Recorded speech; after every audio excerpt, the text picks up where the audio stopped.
Meron na naman akong nahuli na pagi. Tingnan mo, ang laki nito, di ba? Abay, magaling ka na rin talaga manisid ng pagi. Kaya lang parang mas malaki ito. Talo ka pa rin sa akin. Mas malapad at mas mahaba ang buntot ng pagi na napana ko. Nakakainis ka naman, tay. Palagi ka na lang nakakahuli ng mas malaking pagi. Abay, galingan mo kasi. Saka piliin mo talaga yung mas malalaki para mahaba ang buntot na pwede pa rin nating mapakinabangan. Oo nga, tay. Iilang peraso na lang yung buntot ng pagi na naroon sa bahay. Kapag natuyo ng mga yun, pwede ko na ulit ilako para mabenta ng mas mataas. Kaya manisid pa tayo. Hatuli natin yung mas malalaki para mas mahaba ang buntot. Siyempre, kapag ganoon, mas malaki rin ang magiging benta natin. Sige, tay. Sisid ulit tayo. Tamang-tama, bilog na bilog ang buwan. Kapag ganitong panahon ay nakatambay lang sa ilalim ang mga isda, lalo na ang mga pagi. Parang tamad na tamad kumilos. O bakit puro lang pagi ang iniisip mo? Kapag nakakita ka ng malalaking isda ay hulihin mo din para mayroon din tayong isda na maibenta. Tay, narinig niyo ba yun?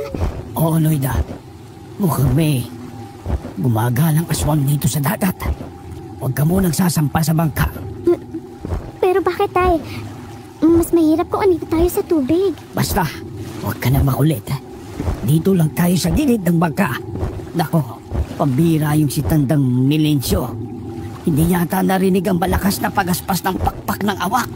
Eh di po ba nabingin na si Mang Milencio kakasisid sa mga isda? Hindi talaga niya yun maririnig.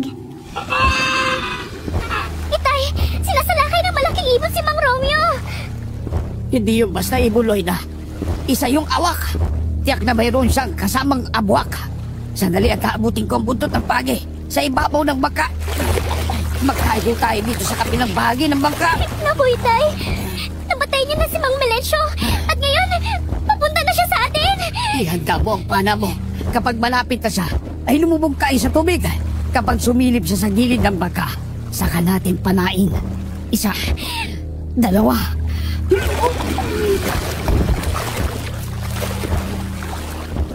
Mga tanga! Akala niyo ba makakatagal kayo sa ilalim ng tubig? Ano kayo, isda?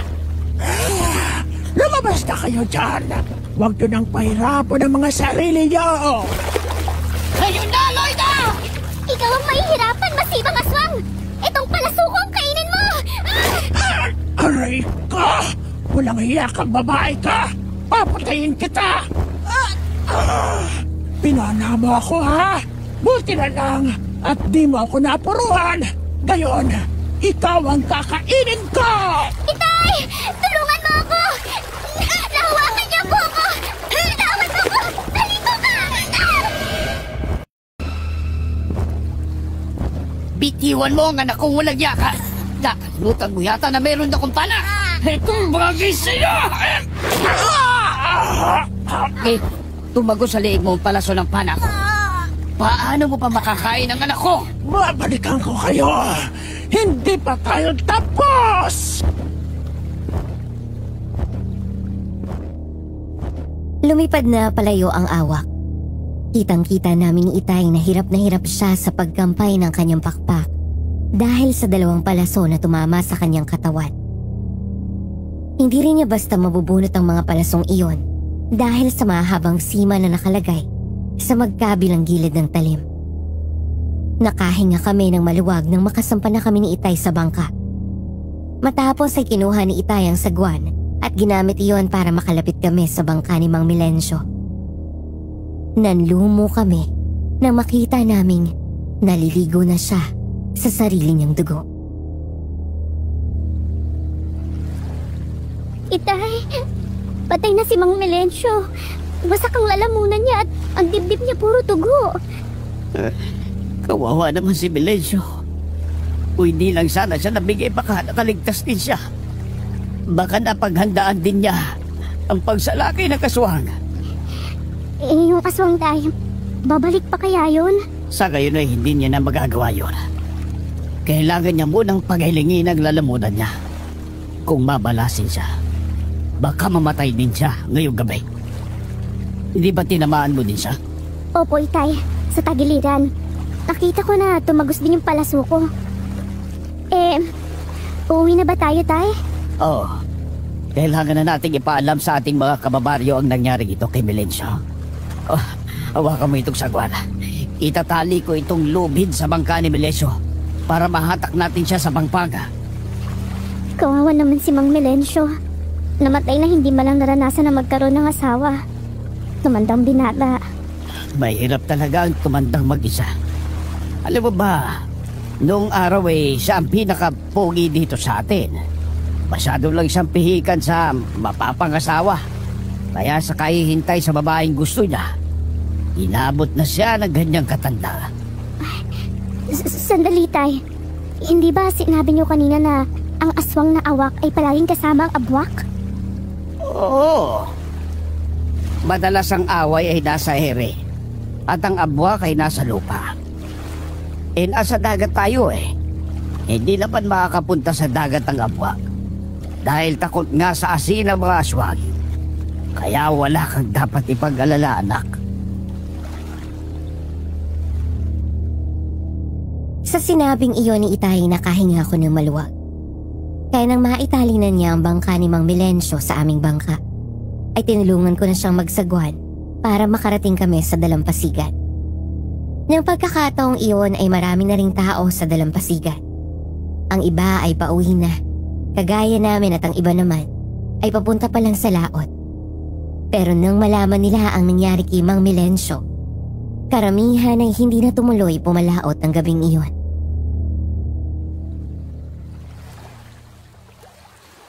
Loida, ayos ka lang ba? Oo naman, ayos lang ako. Kaya lang kailangan na naman namin gumawa ng palaso na may sima. Natangay na ng aswang yung palaso ko Huwag mo nang isipin yun. Igagawa na lang kita. Ang mahalaga ay walang nangyaring masama sa inyo ng tatay mo. Talaga, igagawa mo ko. Sige, ilan bang gusto mo? Kahit 2 lang ay ayos na yun. Sige, igagawa kita ng 3. Para I love you. Ayos ba yun? Ang corny mo, Rodrigo. Palagi mo na lang isinisingit niyang I love you mo. Yung corny na salita, yun ang masarap pakinggan. Tsaka nagsasabi lang ako ng totoo. Sabi nga, mas maganda daw na sabihin mo yung nararamdaman mo kaysa pinipigilan, di ba? Alam mo, Loida, yung damdamin ko sa'yo, parang utot lang Ha? Ano? Parang utot lang ang pag-ibig mo sa akin? Di ba ang utot mahirap pigilan? Kailangan talagang ilabas. Ganon ang pag-ibig ko sa'yo. Hindi mapipigilan. Kailangan ilabas ang nararamdaman. O sige na, utot. Tulungan mo na kami magbuhat kay Melencio. Dami mong kwento. Para kang langaw na palaging umaaligid sa sariwang isda. Dalian mo na. Opo, Itay. Anong tinawag mo sa akin? Sabi ko po, Itay. Itay kayo ni Loida. Ha?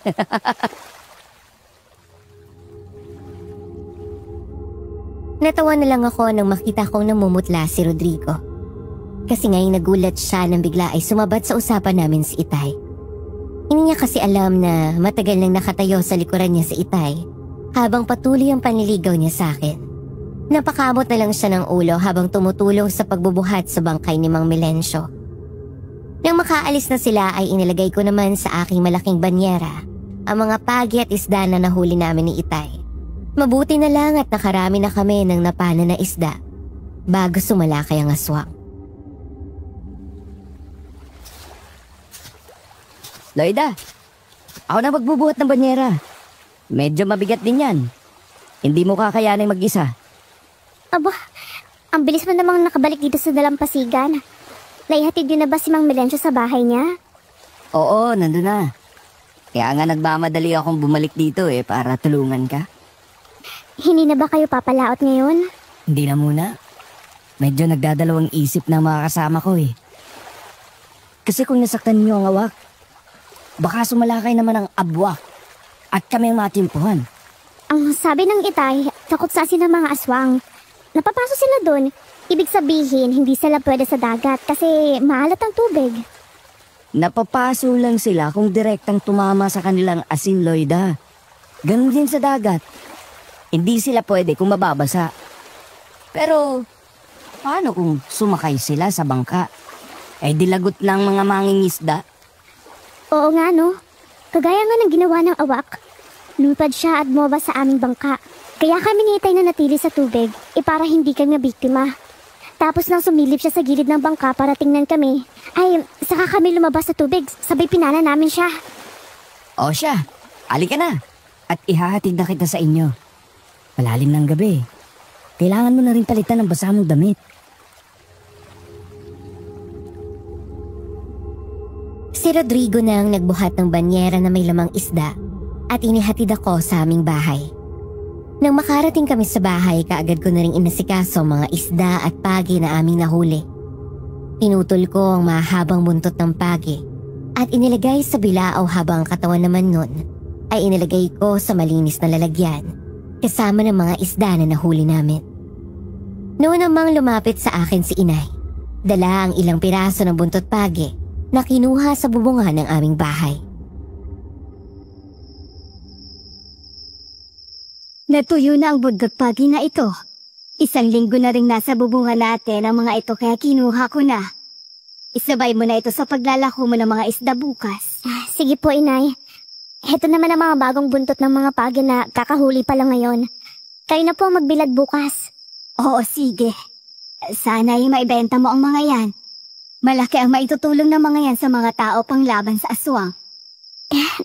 Ewan ko ba na sa mga taong narito? Hindi nila pinapansin ang mga buntot pagi na tinitinda ko. Wala naman daw yung magagawa laban sa mga aswang.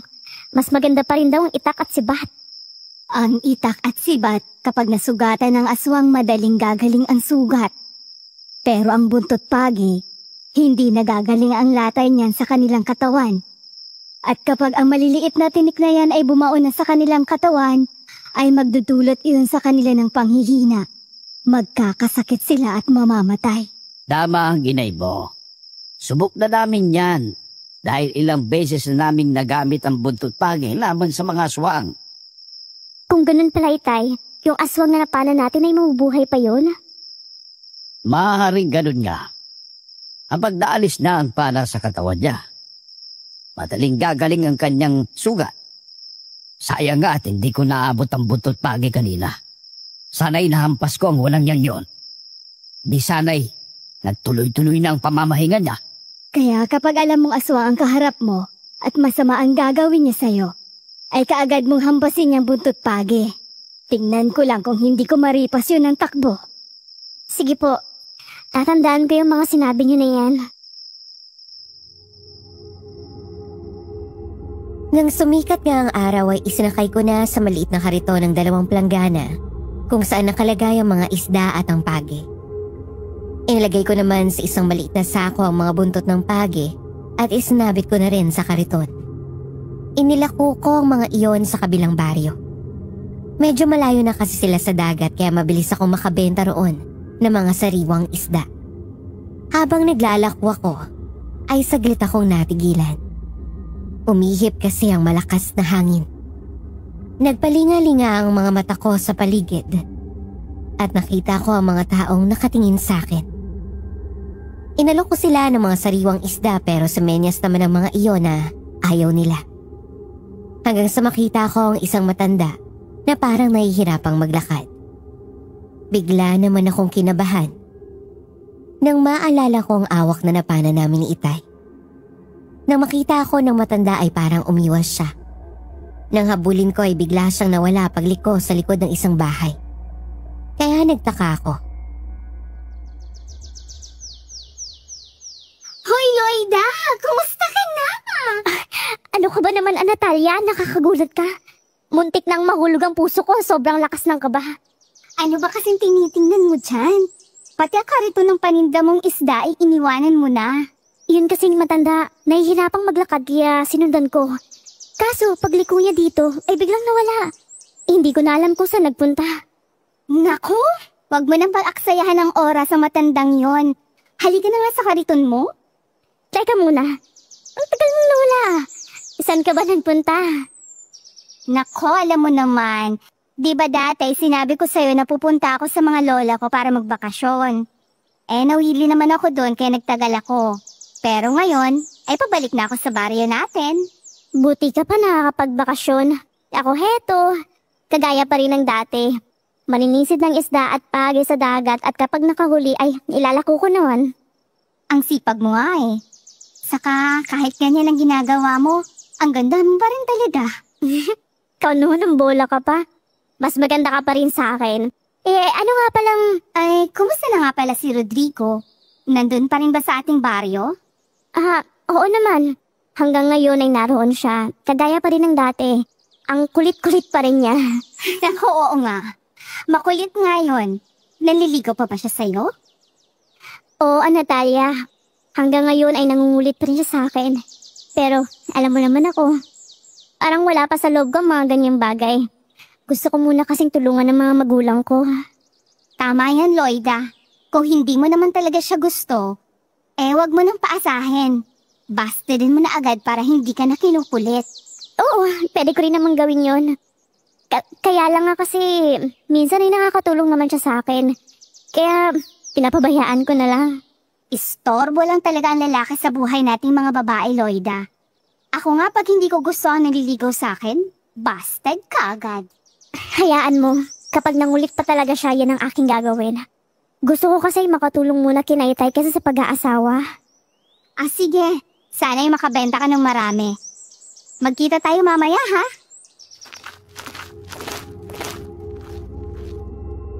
Nang makaalis na si Natalia, ay muli kong tinanahong direksyong pinuntahan ng matanda. Pakiramdam ko kasi hindi naman siya lumayo. Nagtago lang siya at nakatingin pa rin siya sa akin. Kaya marahan kong hinatak ang isang buntot pagi sa sako at hinawakan niyon habang itinutulak ko ang kariton paliw sa lugar na iyon. Nang muli akong makarating sa harapan ng tindahan at makita maraming tao, ay nakahinga na ako ng maluwag. Bili na po kayo ng sariwang isda. Bagong huli lang namin. Mabuti naman at nagtinda ka ngayon dito, Loida. Mabili nga ako. Ilang kilo po ba? Yang pagi, timbangin mo yung isang malaki na yan kung ilang kilo. Masarap yung iadobo sa gata eh. Ay sinabi niyo pa, Kapitan Amadeo. Yan dun po ang madalas na gawing luto ni Inay sa mga ganyan.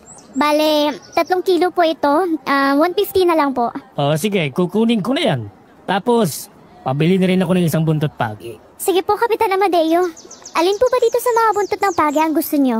Yung pinakamahaba, yan ang gusto ko. Magkano ba yan? 100 lang po ito, Kapitan Amadeo. Heto na po. Bale, 250 po lahat. Eto na ang bayad ko, Loida. Itay, anong gagawin mo sa buntot pagi? Bakit ka pa bumili niyan? Kailangan talaga meron tayo ng ganito sa bahay. Alam mo naman ang panahon ngayon.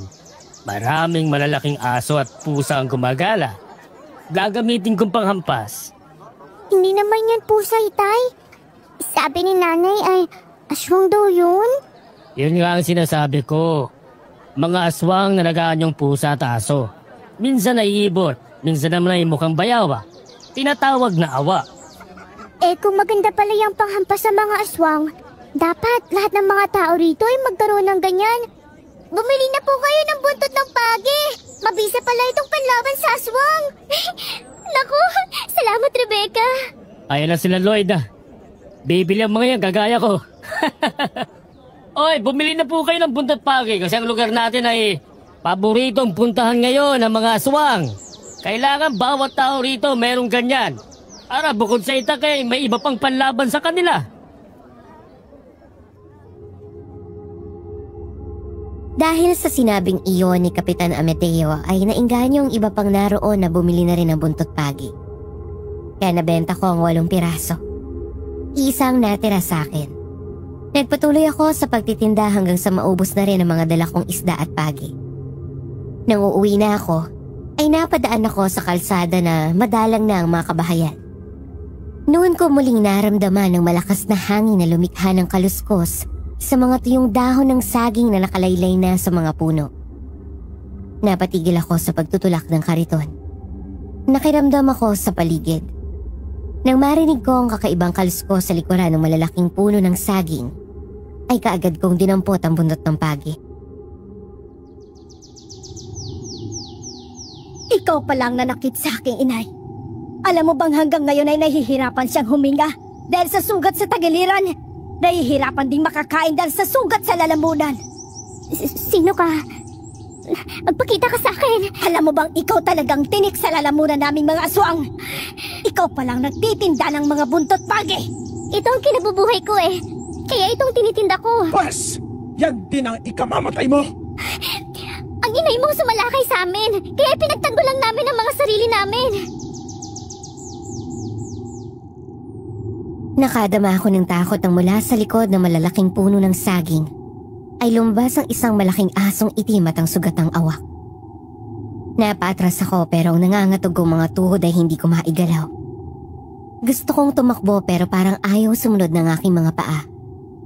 Malakas ang simoy ng hangin pero pinagpapawisan ako sa sobrang tensyon na aking nararamdaman habang humahakbang papalapit sa akin ng mga aswang. Alam ko naman kaya ka nandito.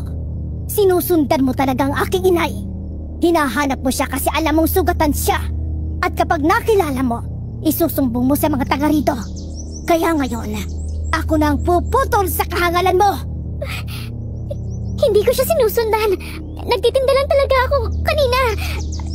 Hindi ko naman sinasadya na habulin siya kasi nahihirapan siyang lumakad eh. Inay, wala naman palang sinabi ang isang ito. Hindi naman siya manunugis na kagaya ng kinatatakutan niyo. Ngayong nasukol na natin siya, ikaw na ang tumapos sa kanya. Huwag kang lalapit. Nakikita mo tong hawak ko. Kapag tumama to sa'yo, tsak na mamamatay ka. Lapain niyo na ang babae niya, Nay. Siya ang nanakit sa inyo, hindi ba? Kaya sa inyo na siya. Nakita ko sa mukha ng awak ang matinding galit pero dahil sa iniindang sakit ng tagiliran at leeg, ay tumigil ito sa paglapit sa akin. Lalo na nung makita niya na mayroon akong hawak na buntot pagi. Ganoon pa man, ay nagpatuloy pa rin siya sa marahang paglapit. Kaya naman nagawa kong ihakbang ang mga paa ko para umatras. Nagulat ako nang makita kong nawala sa kinatatayuan niya ang malaking asong itim. Nasa likuran ko na pala. Kaya napalanok ako dahil sa magkabila na ang aking kalaban. Nang malapit na sa akin ang awak ay isang sibatang biglang tumama sa katawan nito. Nalabis din niyang ikinagulat. Mga halimaw!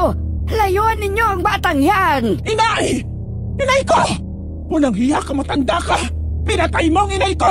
Ikaw naman ang uunahin ko! Huwag mo akong itulad sa iba! Kahit maedad na ako, ay magagawa kitang labanan! Tikman mo ang asin na ito! Lamunin mo! Ang hapdi ng bunganga ko! Napapaso ako! Hangal ka talagang matanda ka! Akala mo ba, ayan lang ang armas ko? Meron pa! Heto ang benditadong itak! Humanda ka kapag tinamaan kita! Yeah! Sige po, Tatang. Patayin niyo ang aswang na yan. Muntik na akong gawing tanghalian. Araw na araw ay gumagala. Maswerte ka pa ngayon at may tumulong sa'yo. Pero huwag kang magsaya, babae. Babalikan kita. At papatayin kita pati na ang mga taong malapit sa'yo. Umahal mo sa buhay para makaganti ako. Yun ay kung makakatakas ka pa. Sige, Tatang. Tapusin mo nang walang yang aswang yan. Sunod-sunod ang ginawang pag-atake ni Mang Romeo. Nang matamaan niya sa tiyan ng aswang ay nakaramdam yun ng sakit. Lalo yung nagalit pero may mga tao nang dumating kaya napilitan itong tumakbo papalayo. Nang wala na ang aswang ay nalaman ng mga taong baryo na hindi taga roon ang awak na yon. Sabi pa nila ay baka dumadayo lang ang mga iyon para doon mambiktima. Nagpasalamat naman ako kay Mang Romeo sa pagliligtas niya sa akin. May atraso ka pala sa aswang. Para maprotektahan mo ang sarili mo, ay bibigyan kita ng binditadong patalim. Kasama ang suksukan niya. Pwede mo itong palaging dalhin. Iipit mo lamang sa bewang mo para may panglaban ka sa kanila. Oo, sa iyo na lang ito. Marami pong salamat sa ginawa niyo, Mang Romeo. Salamat din po sa patalim na to. Hayaan niyo po. Sa susunod, dadalhan ko kayo ng isda o kaya ipage. Ay, nagtitinda ka ng buntot ng page. Ay, kailangan ay marunong ka rin kung paano yan gamitin. Dapat ay malakas din ang loob mo. Harapin mo ang iyong kalaban. Huwag kang umasa sa tulong ng iba. Eh paano na lang kung hindi ako dumating at ang mga taong narito ngayon? Ay, tama nga po kayo. Dapat talaga ay maging matibay ang loob ko. Lalo pa nga at nakatakas ang aswang na yun. Palagi po kasi akong nauunahan ng takot kapag nakikita ko na sila. Pero sa susunod po ay lalakasan ko ng loob ko. May taong tumakbo sa akin. Sinalakay ka raw ng awak, Lloyda. Totoo ba? Totoo po, Kapitan Amadeo. Mabuti na nga lang po at dumating si Mang Romeo. Tinulungan niya ako. Ang matandang yan po ang awak. Hindi raw po yan taga rito. Oo, madalas kasi ang mga aswang ay hindi nang bibiktima sa sarili nilang lugar. Kasi mabibisto sila doon ng madali. Kaya dumadayo sila para maghasik ng lagim. Itong baryo namin ang madalas nilang pinupuntahan. Ganito din sa aming baryo, Kapitan. Naghahasik din sila ng kasamaan doon. Mag-ina yan. Nakatakas lang ng isa. Hindi namin nakilala kasi nasaan yung malaking asong itim pa. Di ba ang aswang dapat sa gabi lang? Bakit merong gumagala sa araw? Kasi nga, ay napipilitan silang gumala kahit araw kapag mayroon silang hinahanap na tao may atraso sa kanila. Kagaya ko na may atraso sa awak na yan. Gusto niyang makaganti sa akin pero siyang minalas. Nalulusaw na ang awak. Tsak patay na nga yan. Ay, mag-iingat ka, Lloyda. Buhay pa palang isang aswang. Tsak na babalik ang kanot. Salamat, Kapitan Amadeo. Pero paghahandaan ko ang susunod naming pagkikita. Dating manunugis ang aswang ang itay mo. Medyo tumigil lang siya nitong may edad na siya. Bakit hindi ka magpaturo ng self-defense sa kanya? Ganun po ba? Kaya pala nung bata pa ako, madalas ko siya nakikitang umaalis ng gabi. Tapos umaga na kapag bumalik. Dati pala siyang kilabot ng mga aswang. Talagang malihim ang itay mo. Totoo ang lahat ng sinabi ko. Magpaturo ka sa kanya kung paano labanan ng mga aswang kasi palagi kang umaalis para magtinda. Napangiti na lang ako kay Kapitan Amadeo. Kaya matapos ko makipag-usap sa kanila ay kaagad na akong umuwi. Nang makarating ako sa aming bahay, ay hindi ko nakita si Itay. Sabi ni Inay, ay nasa dalampasigan daw si Itay at nag-aayos ng bangka namin. Ibinigay ko kay Inay ang napagbentahan ko. Tapos ay nagpunta ako sa dalampasigan. Nakita ko si Itay na ginagawa nga ang aming bangka. Nang lumapit ako, ay bahagyaan niya lang akong tiningnan. Oh, bakit kayong galag? Nakaubos ka ba ng paninda mo? Opo, Itay. Pati ang mga buntot pagay na ubos. Isa na lang ang natira. Itay, dati pala kayong manunugis ng aswang. Kaya pala alam niyo kung paano lalabanan ng awak nung nasa dagat tayo. Oh, bakit mo naman naitanong niya? Turuan niyo po ako kung paano makipaglabang sa mga aswang, Tay.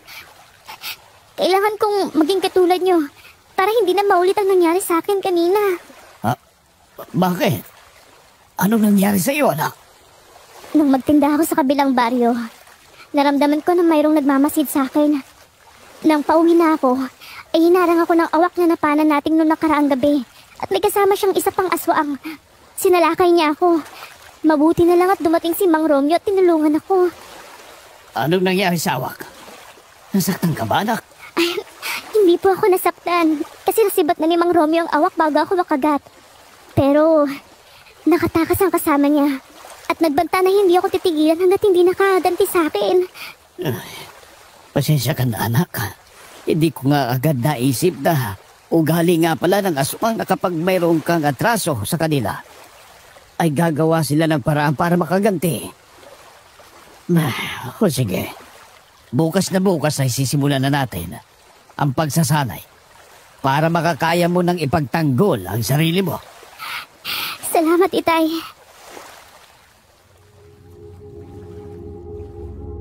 Natuwa ako sa sinabi ng aking ama. Kaya naman naisip ko na bumalik na sa aming bahay. Noon ko naman muling nakakasalubong ang aking kaibigan na si Natalia. Namamasya lang siya sa dalampasigan pero bihis na bihis siya. Nakasuot ng magandang damit at mayroong malaking sombrero na suot. Mayroon ding shoulder bag at magandang tsinelas. Para siyang isang turista na namamasyal sa gilid ng dagat. Pakembot-kembot pa siyang lumapit sa akin. Lux! Muntik na kitang hindi makilala. Sosyal na sosyal ang dating mo ah. Bagay ba sa akin ang damit ko? Oo, maganda. Bagay sa'yo. Loida! Loida! Naigawa na kita ng bagong palaso. Pati bagong pampana sa isda. Mas mahaba kaya mas malakas ito. Makapal ang goma na inilagay ko dito. Eto, tingnan mo oh. Wow! Ang ganda naman ito. Salamat, Rodrigo. Magandang ha. Magkano naman ito? Ikaw pala yun, Natalia. Hindi ko naman yan ipinagbibili. Ginawa ko yan para kay Loida. Ang tiyaga mo din ano? Ang tagal mo na nanliligaw sa kaibigan ko. Ang kulit-kulit mo pa rin kahit alam mo naman na wala kang pag-asa. Alam mo, Natalia, ang pagmamahal kasi parang pag-aalaga ng gulay. Kailangan mong alagaan sa tubig, fertilizer, at bombahin ng gamot pang insekto para kapag nagbunga, tiyak na maganda. Naku naman, ipinaris mo pa si Loida sa gulay. Para sabihin ko sa'yo, yung gulay hindi namimili ng mag-aalaga sa kanya. Pero ang tao namimili, nag-iisip, kaya kapag alam na hindi sila pwede, hindi talaga pwede. Eh bakit ba ikaw ang panay ang dakdak? Ikaw bang nililigawan ko? Si Loida naman, di ba? Eh hindi nga niya masabi sa'yo eh. Kaya ako na lang ang nagsasabi na mga gusto niyang sabihin. Ibaling mo na lang sa ibang attention mo. Totoo ba yun, Loida? Yung lahat ng sinabi ni Natalia? Hindi mo lang masabi sa akin? Rodrigo, kasi gusto ko lang munang tulungan sina inay at itay. Alam mo naman na nag-iisa lang akong anak nila. May edad na sila. Saka ayaw kong madamay ka sa mga problema mo. Handa rin naman kitang tulungan kung sakaling maging tayo. Hindi naman kita ilalayo sa kanila. Pasensya ka na. Siguro kapag handa na ako, nasabihin ko sa'yo. Sige, mauna na ako. Loida, sandali! Huwag kang umalis! Wag mo nang habulin. Narinig mo naman ang sinabi niya, di ba? Kaya iba na lang ang ligawan mo. Tumingin ka lang sa paligid mo. Meron kang makikita na mamahalin ka. Hindi mo lang alam. Titingin ako sa paligid ko. Eh wala naman ako makita na pwede kong ligawan kung di si Loida lang. Ayun, medyo malayo na. Ay nako, bulag ka yata o sadyang mahina lang ang pakiramdam mo. Sinabi ko sa'yo yon para tigilan mo na siya. At baka sakaling mapansin mo naman ako. Pasensya ka na, Natalia, ha? Pero kahit anong mangyari, maghihintay pa rin ako kay Loida. Dahil siyang mahal ko. Akala nila ay lumayo na ako at tuluyang umalis. Pero ang hindi nila alam ay nagtago lang ako sa gilid ng isang bahay pagliko ko. Kaya malinaw kong narinig ang pinag-uusapan nila. Napailing na lang ako nang marinig ang mga sinabi ni Natalia. Kaya pala pilit niya akong kinukumbinse na sabihin kay Rodrigo ang aking damdamin ay meron pala siyang lihim na pagmamahal. Iyon nga lang daig pa niya ang sinampal ng tanggihan siya ni Rodrigo. Di nagtagal ay tuluyan na din ako umalis doon. Nang sumunod na araw ay dinala ako ni Itay sa laot. Ito ang unang mong pagsubok. Ang tibay ng iyong katawan. Hisirin mo ang kulay asul na pagi. Yun ang hari ng mga pagi. Huwag mo siyang papatayin. Hulihin mo siya ng buhay. Tanging ang buntot lang niya ang kailangan natin. Itay, mahirap hulihin ang pagi kung hindi papanain. Mailap sila at minsan ay naglalabas pa ng kuryente sa tubig. Gusto mong maging manunugis ng aswang, hindi ba? Gawin mo ang pinagagawa ko. Huwag kang magre-reklamo. Ito ang lambat. Yan ang gamitin mo. Pero dalhin mo rin ang pana para magamit sakaling may malalaking isda na sumugod sa iyo. Bukod sa kulay niya, ano pa ba ang katangian ng hari ng mga pagi, Itay? mayroon siyang isang sungay sa pagitan ng kanyang mga mata. Noon, nakita ko na ang pagi na yon. Hindi ko hinuli kasi tumigil na ako sa pagtugis sa mga aswang. Pero ngayon, naglipana na naman sila. Kailangan kunin na natin ang buntot ng Haring Pagi. Sige po. Hindi ako titigil hanggat hindi ko nakikita at nahuli ang hari ng mga pagi. Simulan mo na. Sa ganitong oras ay hindi pa siya masyadong aktibo. Nakabaon lang siya sa buhangin at nagpapahinga. Isinuot ko muna ang antipara tapos ay tinampot ang pana at ang maliit na lambat bago tumalon sa dagat. Sumisid ako at nagtungo sa kailaliman. Pinuntahan ko ang malalaking koral. Nang makita ako ng mga isda ay nabulabog ang mga iyon. Nang umapak ako sa buhanginan, ay isang malapad na pagi na nakabaon sa buhanginan ng katawan ang biglang umigtad. Dahil doon ay kumalat ang mga buhangin sa paligid at nagsimulang lumabo. Bahagya akong napaatras. Nang mahawi ang malabong tubig ay nasa harapan ko na ang malaking pagi. Pero hindi pala siya madaling hulihin. Binanggalang niya ako bago nagtago ulit sa mga koral. Parang alam niya na siya ang gusto kong hulihin. Tinapos na ako ng hangin kaya umibabaw na ako. O anong nangyari? Nakita mo ba sana? Hindi ako sigurado kung siya nga yun, Itay. Pero malaking pagi ang natapakan ko. Nagulat din ako kaya hindi ko masyadong nakita kasi lumabo ang tubig sa dami ng kumalat na buhangin. Kung malaki talaga siya, baka yun na nga ang ginahanap natin. Sige po, Itay. Sa palagay ko naman ay hindi na siya gaanong lumayo. Babalik ako sa ilalim at hahanapin ko ulit. Mag-iingat ka, anak. Baka mahampas ka ng buntot niya. Kapag nahuli mo siya naglambat, hawakan mo sa magkabilang bahagi ng katawan para hindi siya makapalan at maihampas ang kanyang buntot. Itay, ano kaya kung tulungan mo na lang ako? Hindi maaari. Kailangan kung sino gagamit sa kanyang buntot, siya ang uhuli para maging mabisa yun. Ganon po ba? Sige po. Nang bumalik ako sa ilalim ng dagat ay naging maingat na ang aking mga kilos. Naging mailap ang aking mga mata habang hinahanap sa paligid ng mga koral ang malaking pagi na nakita ko kanina. Hanggang makita ko nga siya sa ilalim ng malaking koral. Nakatalikod siya sa akin kaya ang ginawa ko ay inhagis ko na ang lambat na hawak ko sa unahan ng koral. Saka ko ginamit ang hawak kong pana. Pinitik ko lang na bahagya ang butot ng pagi kaya bigla siyang lumangoy palayo. At doon na siya sumabit sa aking lambat. Kaagad kong hinawakan ang katawan niya habang nasa loob ng lambat. Sumabit doon ang sungay niya kaya hindi naman siya makawala. Ilang saglit pa kaming nagtagisan ng lakas bago ko siya tuluyang naiahon sa bangka. Ito na nga ang hari ng mga pagi. Tignan mo ang buntot niya. Lampas isang dipa ang haba at dito sa pinakapuno ng buntot ay merong dalawang malaking sungay. Tama nga ang sabi nila. Para itong iskrima. Apay nagtagumpay ka, anak. Ano nang gagawin natin, Itay?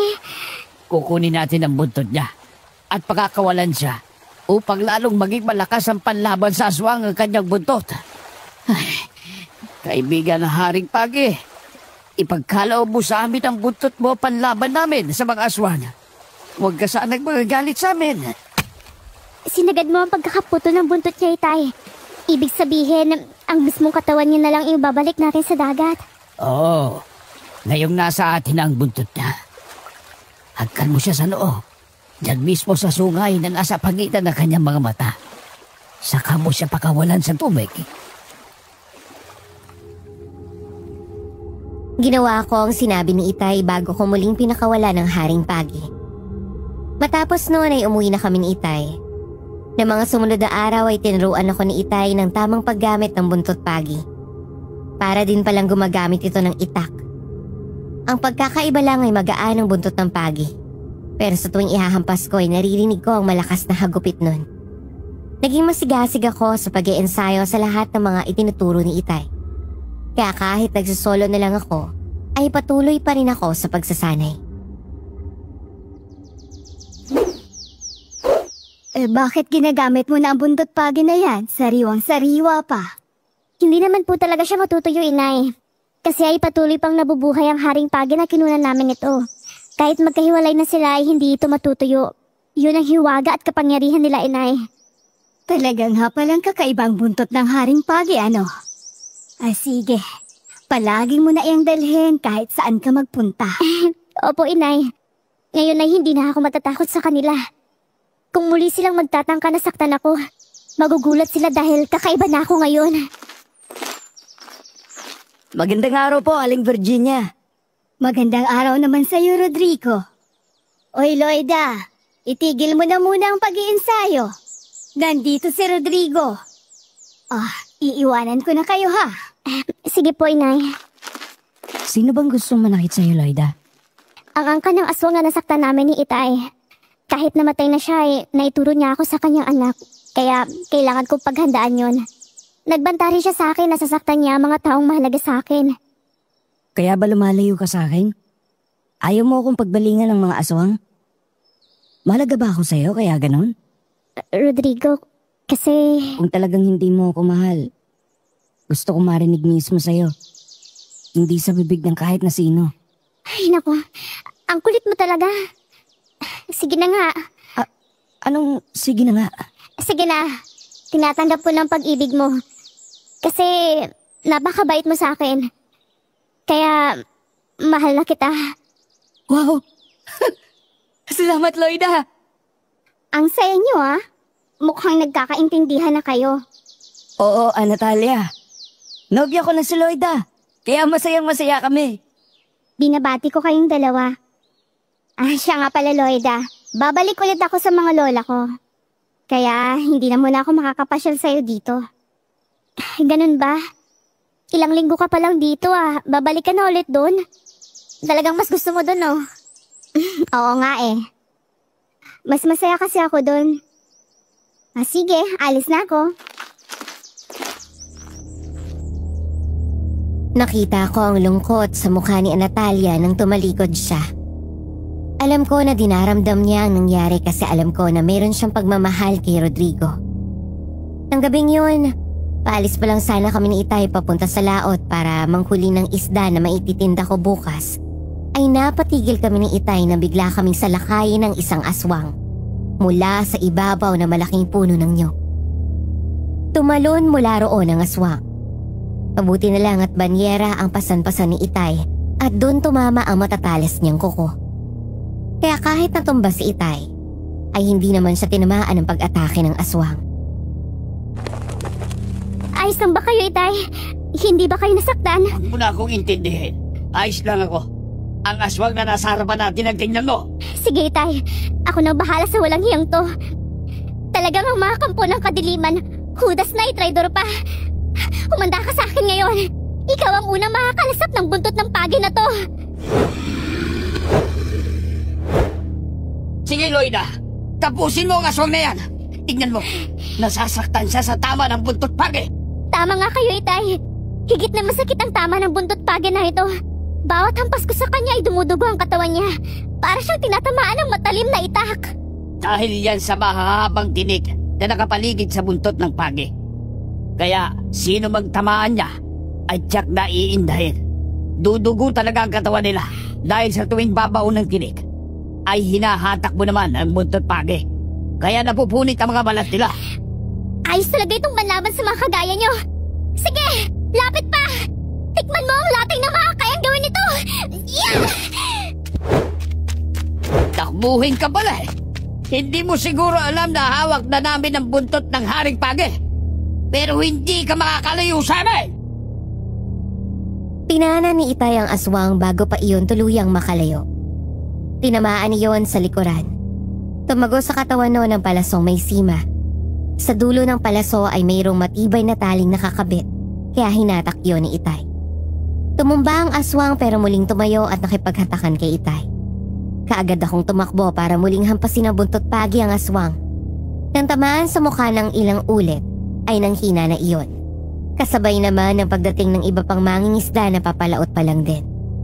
Kabilang na doon si Rodrigo. Nang makita nila na kinakalaban namin ang aswang, ay tumulong na ang mga yon hanggang sa mapatay ang aswang. Mang Danilo! Loida! Ayos lang ba kayo? Hindi ba kayo nasaktan? Oo, Rodrigo. Mabuti nga at sa banyerang pasan ni Itay tumama ang matatalim yung kuko. Kaya natumba lang si Itay. Mukhang paborito na rin tayong salakayin ng mga aswang ah. Pangalawang beses na to. Kaya nga ay dapat meron tayong dalang buntot pagi. Ang lahat ng mga taong pumapalaot. Para may panlaban sa aswang. Lahat naman talaga kami may dalang buntot pagi. Bukod sa itak at sibat.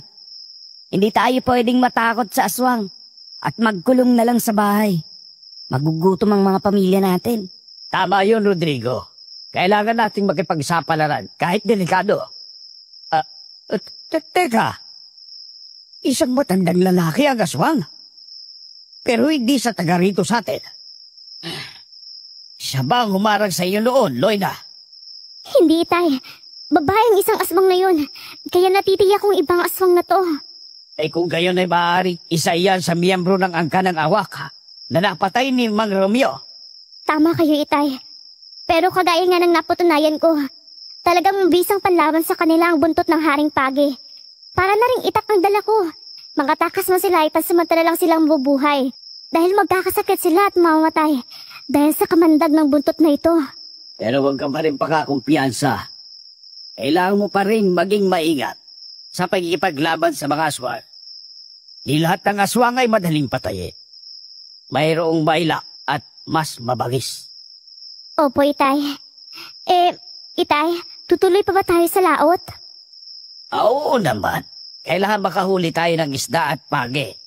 Kasi kailangan nating kumita, kung hindi baka magutom tayo. Tama ba, Rodrigo? Opo, tama yon. Kaya hindi na lang kami lalayo sa bangka nyo. Para kung ano man ang maging problema sa laot, ay maaari nating tulungan ng bawat isa. Tumuloy na nga kami sa laot at nagsimulang manisad ng isda at pagi. Kulimlim ang sikat ng buwan ng gabing iyon. Kaya nang buksan namin ang mga ilawan, pusa nang lumalapit ang mga isda na para bang nasasabik sa liwanag. Kaya hindi na namin kinakailangang sumisid pa. Salok na may lambat na lang ginamit namin para hulihin ang mga ito. Kapag ganun kasing pagkakataon, ay pagi lang ang hindi pumupunta sa ibabaw ng tubig. Kaya ng gabing yun, ay wala kaming nahuling pagi. Ilang oras lang ay napuno na ng iba't ibang klaseng isda ang aming banyera.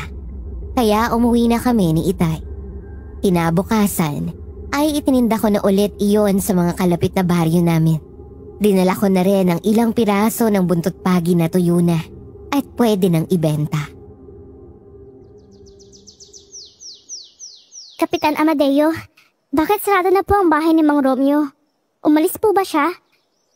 Bibigyan ko sana siya ng isda. Wala na si Mang Romeo. Ilang linggo na siyang nailibing. Patay na po siya? Ano pong nangyari sa kanya? Ilang araw lang mula nang mapatay niyang awak ay isang malakas na aswang ang sumalakay sa kanya. Uli na nang dumating kami. Nakagat na siya at napatay. Grabe. Nakakalungkot naman palang nangyari sa kanya. Baka nagalit ang aswang kasi napatay niya ang awak dahil sa pagtulong sa akin. Huwag mo nang sisihin ang sarili mo sa nangyari kay Mang Romeo. Ganun talaga ang ugali ng mga aswang. Kung sinong may atraso sa kanila, ay binabalik-balikan nila hanggang sa makaganti sila. Minsan talaga napakawalang hiya ng mga aswang na yan. Sila naman ang may dahilan kaya sila nagkakaroon ng kaaway. Sila ang mahanap ng bibiktamin nila. Kapag hindi sila nagtagumpay at sila ay masaktan, sila pa ang nagtatanim ng galit sa kapwa. Ganun talaga sila eh. Kaya nga sabi ko sa aking mga kababaryo lahat dito, ay bumili ng buntot pagi sa'yo. Maganda yung panglaban sa mga aswang. Teka, kakaibang isang buntot pagi na yan ah. Hindi mo pinatuyo. Pansariling gamit ko po yan, Kapitan Amadeo. Mas gusto ko kasing gamitin ng sariwa kesa tuyo. Medyo mabigat nga lang, parang singbigat ng itak kesa sa tuyong buntot pagi. Oo nga, saka medyo malansa kapag sariwa pa ay ginamit na. Kontento na ako sa nabili ko sa'yo. Oh, mga kasama! Dito na si Loida! May mga dalang buntot pagi! Bumili na kayo! Ay, sige! Nang maglapitan nga ang mga kababaryo ni Kapitan Amadeo, ay binili ang mga buntot pagi na dala ko. Karamihan ay bumili rin ng mga isda. Noon ko naman napansin ng isang lalaki na nakatayo sa harapan ng tindahan na kanina pa nakatingin sa akin. Ngumiti siya nang mapatingin ako sa kanya, kaya ngumiti rin ako na bahagya. Maya-maya lang ay lumapit sa akin ang lalaki nang wala na akong kausap. Umalis na rin kasi si Kapitan Amadeo. Bibili ka ba ng isda? Oo, bibili ako niyan. Tsaka buntot pagi, meron pa ba? Ay, nako, wala nang buntot pagi. Nabili na nila. Sayang naman. Bibili pa naman sana ako ng marami kasi sa aming baryo kailangan din ng ganyang mga armas para pang protection sa mga aswang. Kailan ka ba ulit makakapagtinda? Yung isda, araw-araw pwede kong itinda kasi pagkahuli namin, inilalako ko na agad. Pero ang buntot pagi, patutuyuin pa yan. Siguro mga 1 linggo bago matuyo. Huwag mo lang patuyuin. Kami na magpapatayo basta dalhan mo ako ng marami. Bibilhin ko kahit magkano. Mga ilan ba kailangan mo? 1 lang ba? Kung ilan ang mga kaya mong dalhin, babayaran ko lahat kahit magkano. Dalhin mo sa akin. Diyan lang sa kabilang baryo. Ako si Dario. Ipagtanong mo lang ang pangalan ko doon. Kilala na ako. Talaga? Kilala ka sa baryo nyo? Oo, kilala ako doon. Anak kasi ako ng pinuno sa baryo namin. Anak ka ng Kapitan del Barrio? Oo, ganun na nga. Kailan mo ako madadalhan ng mga buntot pagi? Sa makalawa. Bigyan mo ako ng 2 araw para makahuli ng mas marami at mas malalaking buntot pagi para mahaba ang buntot na maibigay ko sa iyo. O sige, lahat ng natira na yan, bibilhin ko na para makauwi ka na at maihanda mo ang order ko. Naku, salamat Dario. Dahil marami pa ang natirang isda, ay hindi yun kakasya sa plastic na daladala ko. Kaya humanap pa ako ng bayong sa mga kakilala ko doon para doon ko ilagay ang mga isda at ipinadala ko na kay Dario. Kaagad ko nang itinulak ang aking kariton pabalik sa aming baryo. Papasok pa lang ako sa lugar, ay nakita ko na ang mga taong nagkakagulo. Paano ay isang lalaking may hawak na itak ang nagwawala at nangahahabol ng mga tao. Para yung nawawala sa sarili. Noon ko nakitang dumating sina Rodrigo at ang aking ama. Itay, anong nangyari kay Mang Zalde? Bakit para na siyang nababaliw? Sabi nila bigla na lang daw nagalit at agwala. Patapos na sumakit ang tiyan. Parang may nakain siyang kakaiba. Ano naman kayang kinain niya? Delikado yan kapag nagpatuloy siyang manghabol ng tao. Baka makapatay siya ng mga inosente. Ano bang dapat gawin sa ganyan, Tay? Kailangan siyang mahuli at maigapos. Kapag nahimasmasan na, ay pwedeng painumin ng maalat na tubig para isukan niya ang anuman na nakain niya. Sige, Tay. Tulungan natin si Mang Zaldi. Kawawa naman siya. Sa palagay ko ay hindi naman niya alam ang kanyang ginagawa. Nang makalapit nga kami sa gawin namin si Mang Saldi, ay galit siya nang sitahin kami. Kinausap pa siya na maayos na Itay pero hindi na nga siya nakakakilala. Kahit si Rodrigo na mismong kapitbahay niya, ay hindi niya kilala. Kaya nang sumugod siya at akmang tatagain si Itay, ay kaagad na kumilo si Rodrigo. Sinalag niya ng sagwa ng itak ni Mang Saldi. Nahawakan naman ni Itay ang kamay nun. Pinilipit niya ang kamay nito hanggang sa nabitawan niya ang itak. Tapos ay iginapos nila sa isang puno na naroon si Mang Saldi. Patuloy pa rin siyang nagwawala dahil sa galit. Nagpupumilit na makawala sa lubid na nakagapos sa kanya. Hanggang sa tuluyan na nga siyang manghina. Pinainom siya ng tubig dagat. Nagsuka si Mang Saldi at pagkatapos noon ay nakatulog na ito. Itay, ayos na ba siya? Oo. Kausapin mo na lang yung asawa ni Saldi. Napabayaan na lang munang matulog nang nakaupo si Saldi. Kapag nagising at maayos na ang takbo ng kanyang utak, ay saka na lang kalagan. Sige po, Itay. Siya nga pala, Itay. May order sa akin ng mga buntot ng pagi. Kailangan madala ko sa kanila sa Makalawa. Aba hindi matutuyo ang mga buntot sa loob ng 2 araw. Sila na daw ang papatuyo, Itay. Kahit sariwa ay bibilhin nila kasi kailangan ng mga tao sa kanilang baryo dahil sa dumarami na rin ang mga aswang na gumagala doon. Mas marami daw, mas maganda. Aba ayos yan. Siguro kahit ngayon simulan na natin na manisid ng pagi para tayo makarami at kumita ng malaki. Isama mo na yung mga buntot pagi sa amin, Loida. Tapos, ay manghuhuli din ako ngayon. Kasama niyo para madagdagan. Oo, Rodrigo. Dalhin mo na lang sa bahay mamaya. Bilangin mo na lang kung ilan yung ipapadala mo sa akin. Matapos kong ang kausapin ang asawa ni Mang Saldi ay umuwi na ako ng bahay namin. Nakahanda na si Itay sa muli naming pagpunta sa laot. Kaya nagpalit na rin ako ng damit. Kinuha ko ang aking pana at lambat na maliit. Tapos ay nagpunta na kami ni Itay sa dalampasigan. Nakita ko na naroon na si Rodrigo at inihahanda na rin niya ang kanyang bangka. Kaya naman sabay na kami pumalaot. 2:00 na iyon ng hapon. Pinuntahan namin ang lugar kung saan maraming pagi ang namamahinga sa ilalim ng mga koral kapag ganoong oras. Sana'y swertihin tayo ngayon para madala mo sa kausap mo ang mga order niya. Oo nga po, Itay. Kaya sisimulan ko na ang pagsisid para makahuli tayo ng marami. Mag-iingat ka, Loida. Ikaw din. Sana ay makarami ka din ng mga mahuhuli ngayon. Sige tayo na. Piliin natin yung malalaki para mas mahaba ang buntot para magustuhan ng kausap mo, anak. Opo, Itay.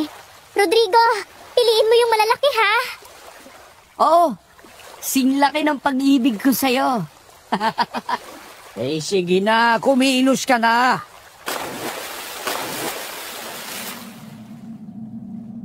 Sabay-sabay na nga kaming sumisid sa dagat. Kagaya ng dati, maingat namin sinilip ang mga ilalim ng koral. Kapag mayroon kami nakikitang malalaking isda, ay hinuhuli na rin namin sa pamamagitan ng pana. Marami din kaming nakikita ng mga pagi, pero karamihan ay maliliit lang kaya pinababayaan na lang namin. Dahil ang malalaki ay nagsusumiksik sa mga buhangin kapag ganoong oras. Ilulubog nila ang kanilang mga katawan sa buhangin, pero kabisado na namin ang mga kilos nila, kaya madali lang namin silang natatagpuan. Isang malaking pagi kaagad ang nahuli ko, kaya naglangoy na ako patungo sa bangka. Nakahuli na rin pala ng malaki si Itay. Patapos ay bumalik kami sa ilalim ng dagat. Lumipas ang mahabang oras, ay nakarami na kami ng nahuli na malalaking pagi. Ganon din si Rodrigo. Kaya umuwi na kami.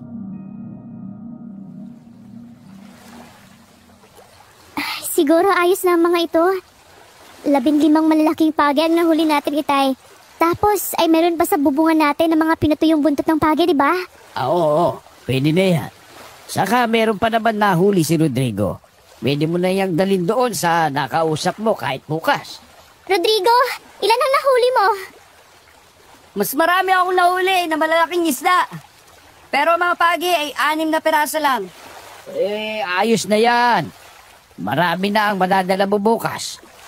Oo nga po, Itay. Tsak na malaki ang kikitain natin kapag nadala ko ng mga ito kay Dario. Madilim na nang makabalik kami sa dalampasigan. Kagad kaming umuwi at inayos ang mga nahuli namin. Kagad kong inipon ang mga buntot ng pagi na pinutol ni Itay. Inayos naman namin ni Inay ang mga isda at ang mga pagi na wala ng mga buntot. Inilagay sa isang lalagyan na mayroong yelo para manatiling sariwa hanggang kinabukasan. 9:00 na ng gabi nang pumunta sa aming bahay si Rodrigo. Dala ang mga buntot pagi na ipapasabay niyang ipabenta sa akin. Bali 10 piraso lang ang sa akin. Ay, sige. Bukas idadalhin ko na ito dun sa kausap ko. Marami din yan ah. Higit 20 piraso. Gusto mo bang sawahan kita? Wag na. Magaan lang naman to. Ilalagay ko na lang sa sako para madali ko madala. Gamitin mo na lang yung bisikleta, Loida. Wag mo nang dalhin yung kariton. Ako na ang bahalang maglako ng mga istang nahuli niyo ng Itay mo. Sige po, Inay. Oy, Rodrigo, gabi na. magpahinga ka na rin ha. Napagod ka rin sa paninisid ng mga page, di ba? Oo. Uwi na ako para makapagpahinga. Mag-iingat ka bukas. Huwag mong kalimutan magdala ng armas pang protection sa iyong sarili. Alam mo naman ang panahon ngayon. Oo, alam ko yun. Yun nga benditadong patalim na binigay ni Mang Romeo sa akin. Palaging nakaipit dito sa bewang ko eh. Hindi lang halata kasi palaging natatakpan ang suot kong damit. Tama yan. Mabuti na nag-iingat. Ayaw ko may mangyari sa'yo. Papakasalan mo pa ako, di ba? Ano? Ako pa ba magpapakasal sa'yo? Ang ibig kong sabihin, papakasalan pa kita kapag pumayag ka. Mag-iipon ka muna. Sige na, umuwi ka na. Lumabas na nga ng bahay namin si Rodrigo. Maya-maya lang ay narinig namin ang malakas niyang sigaw. Nang sumilip ako sa bintana, ay nakita ko ang mga taong nagtatakbuhan.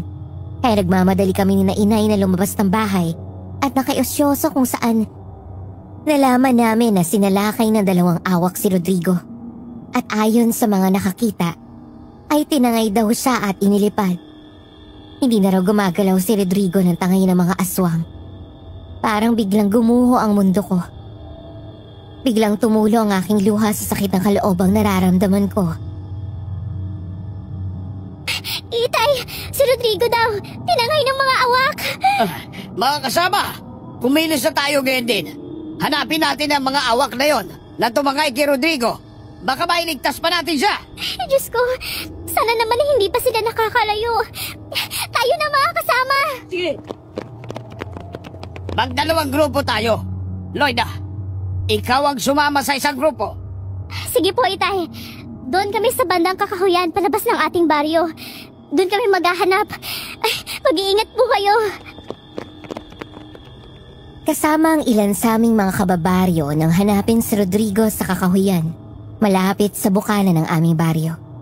Ginalugad namin ang lugar na iyon, pero walang palatandaan na naroon nga ang aming hinahanap ng mga awak. Kaya pinuntahan din namin ang iba pang lugar. Napagod na kami sa paghahanap, pero hindi na namin nakita ang mga awak at si Rodrigo, kaya umuwi na kami. Nakauwi na rin sina Itay.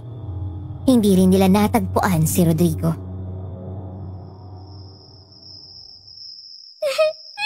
Inay, kawawa naman si Rodrigo. Kawalam ko lang na mangyayari sa kanya ang bagay na to. Sana hindi ko muna siya pinauwi. Mayroon pala nag-aabang na mga aswang sa kanya. Huwag mo nang sisihin ang sarili mo, Loira. Hindi mo rin naman alam na ganito ang mangyayari sa kanya.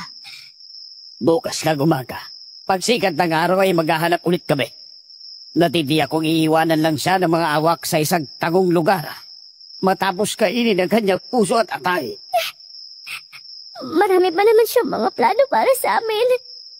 Hindi naman pala magkakaroon ng katuparan dahil sa mga walang yakaswang na yan. Sinira nila ang mga pangarap namin. Lakasan mo ang loob mo, Loida. Siguro ay hanggang doon na lang talaga ang buhay.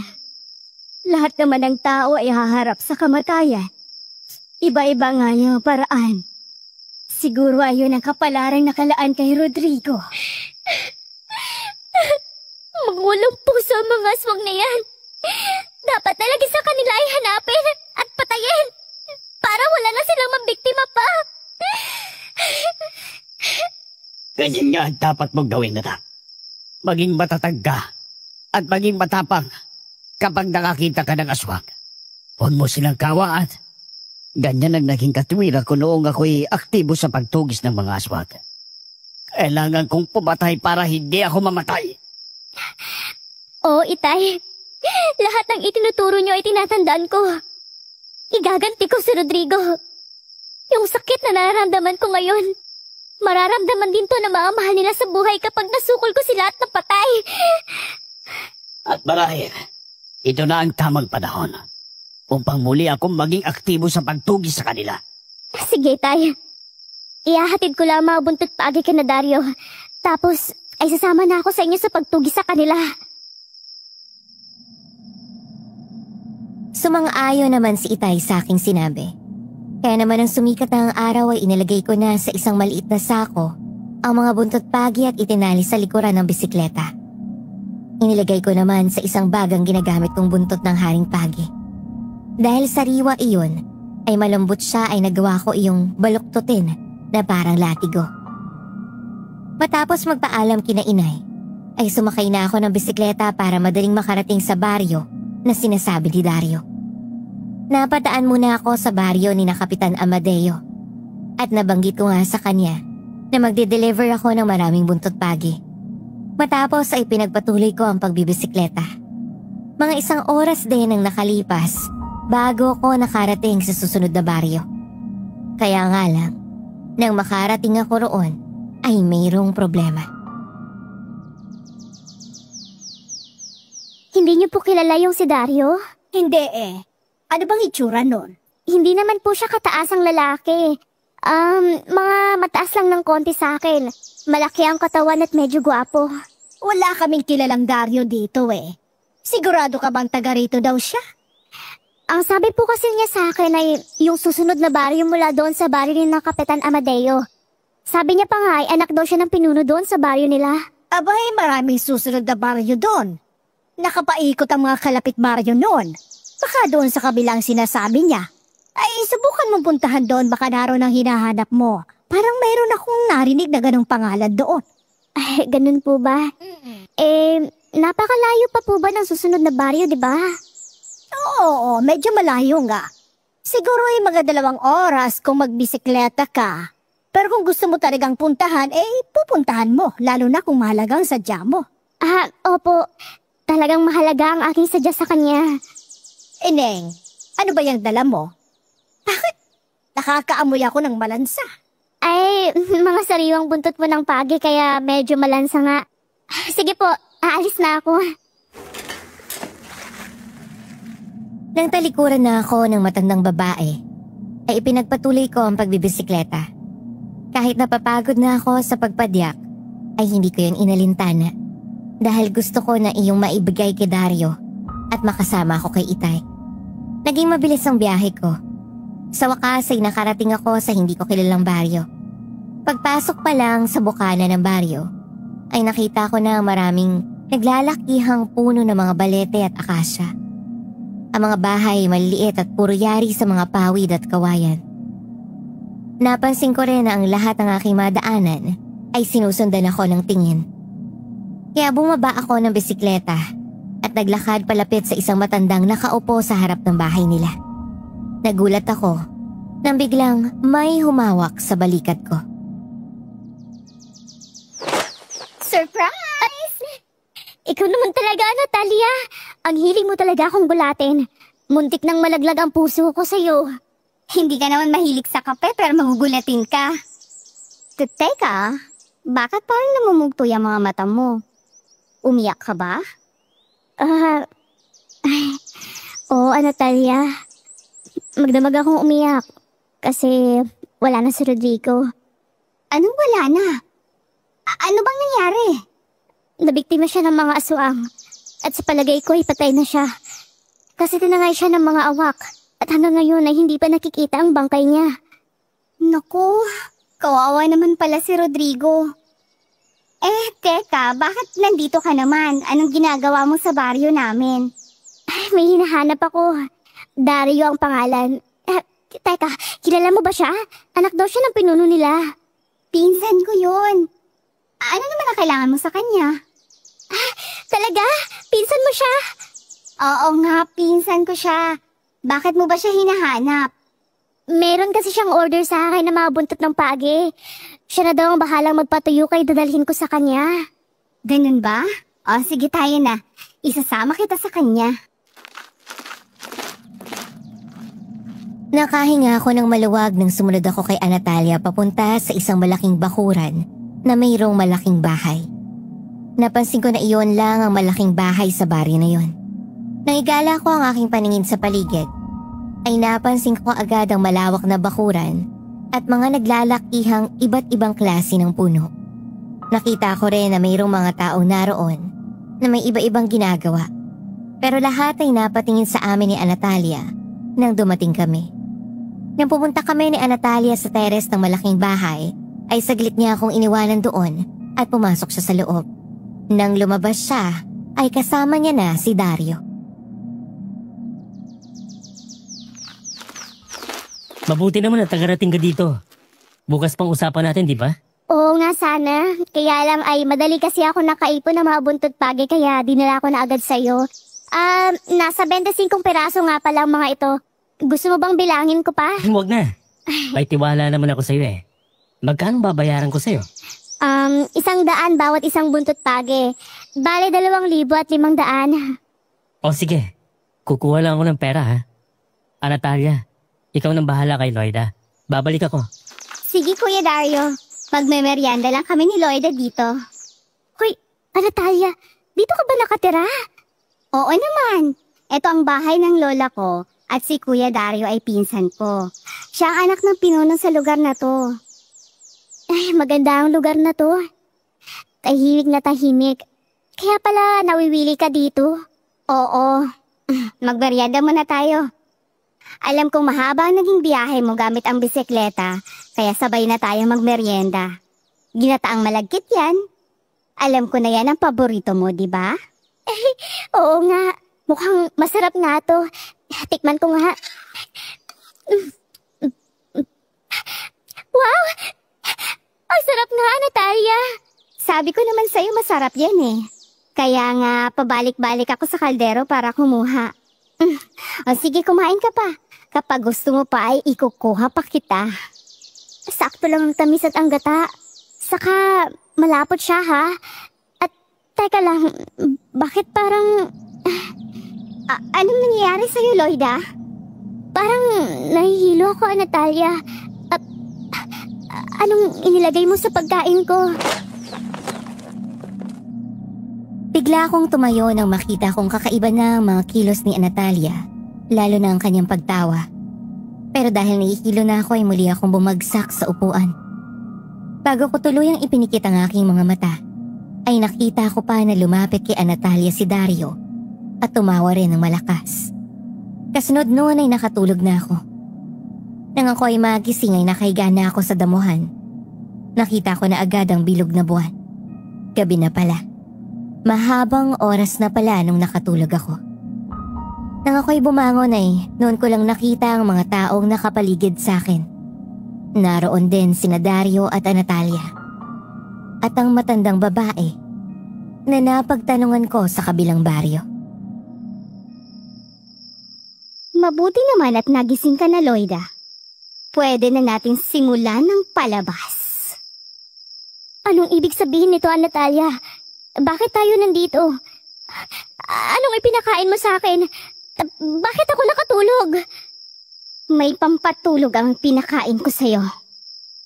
Alam ko kasi, nalalaban ka kung sakaling pupuwersahin kita kanina. Kaya hinintay kong mahulog ka sa aking bitag. Ngayon, bumagsak ka rin sa aking mga kamay.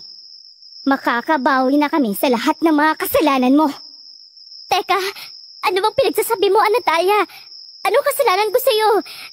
Hindi ko maintindihan. Biro lang ba ang lahat ng to? Hangal! Nagulat ako nang bigla ay sampalin ako ni Natalia ng 2 beses. Nabiling ang aking mukha nang tumama ang palad niya. Ramdam ko na naman hidagad ang magkabila kong pisngi. Bago pa ako nakakilos, ay 2 lalaki ang kaagad na lumapit sa akin at hinawakan ng aking mga kamay. Muli akong sinampal ni Natalia ng ilan pang ulit. Para yan sa lola Tonyang ko na pinana mo.